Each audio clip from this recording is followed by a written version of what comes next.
ওসমান হাদিরা প্রতিদিন জন্মায় না। ওসমান হাদিরা যুগে যুগে কালে ভদ্রে একবার আসে। ওসমান হাদিরা প্রতিদিন জন্মায় না। সব সময় মানুষের সামনে ভাসে না, প্রকাশ পায় না, গর্জে ওঠে না, রাজপথে নামে না, নেতৃত্ব দেয় না, দেশকে শাসন করতে চায় না, সংসদ ভবনে যায় না।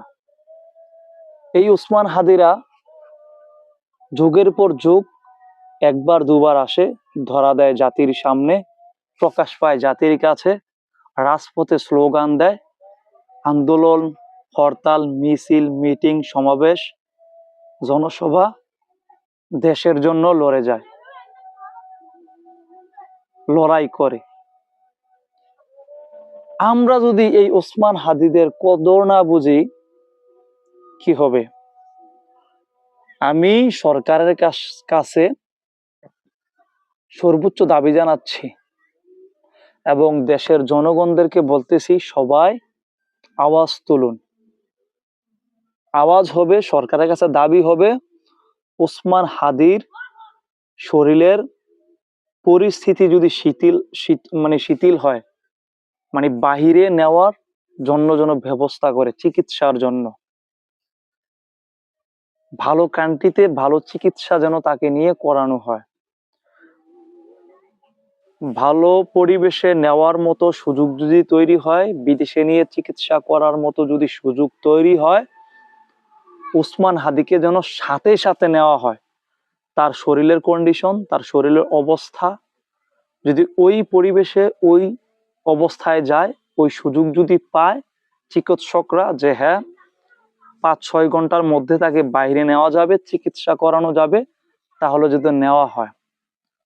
আমরা ইতিহাস ভুলে গেছি, আমরা পাকিস্তানের মালেলার কথা বলে গেছি।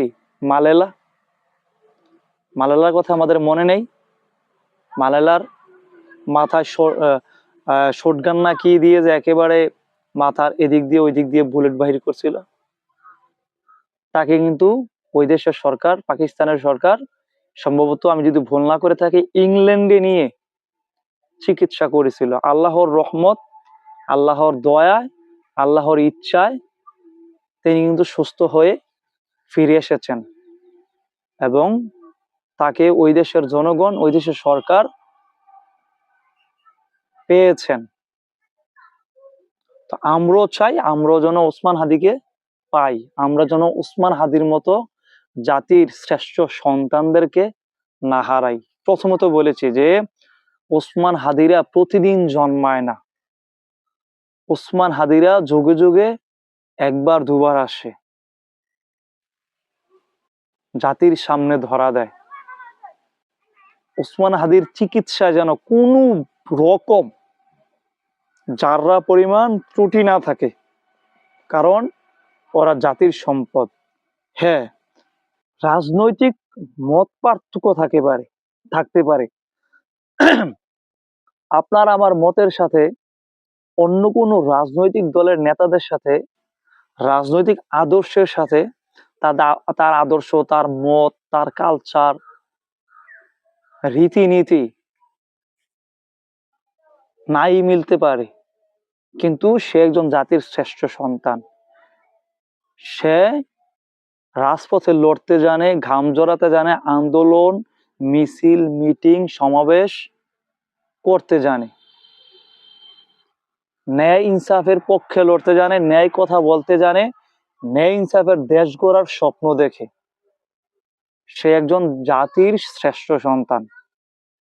রাজনৈতিক মত পার্থক্য, ব্যক্তিগত মত পার্থক্যের ঊর্ধ্বে গিয়েও এই হাদিকে আমাদের চাই। তাই আমি আবারও বলছি, দেশের সকল জনগণ জেগে উঠুন, আওয়াজ তুলুন।